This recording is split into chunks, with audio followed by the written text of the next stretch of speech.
Welcome back to the classroom. In this lesson, I want to give you three very simple questions that can make your troubleshooting much better almost immediately.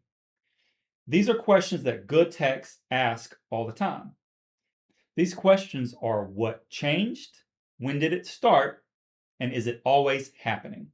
These questions sound basic, but they are powerful. Let's break them down. First up, what changed? So did anything happen before the issue began?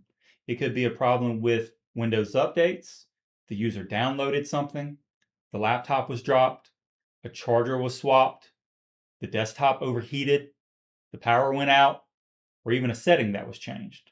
And changes matter because they often give you the first real clue. Next up, when did it start? Did it begin suddenly? Did it begin gradually? Did it happen right after a specific event? Or has it just been getting worse over time? That timing helps separate a few things.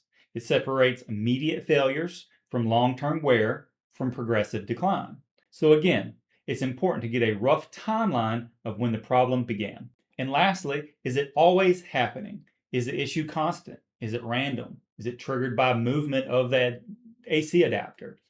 Is it triggered by a processing load or having too many programs open at once?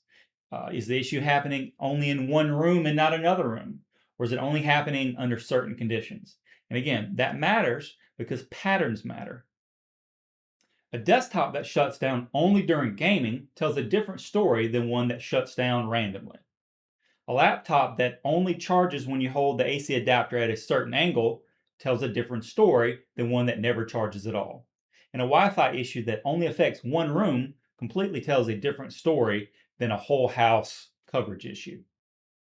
So the value of these three questions is not that they instantly solve the problem.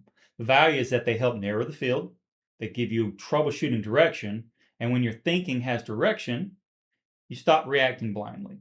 That in itself is a huge step towards thinking more like a real tech.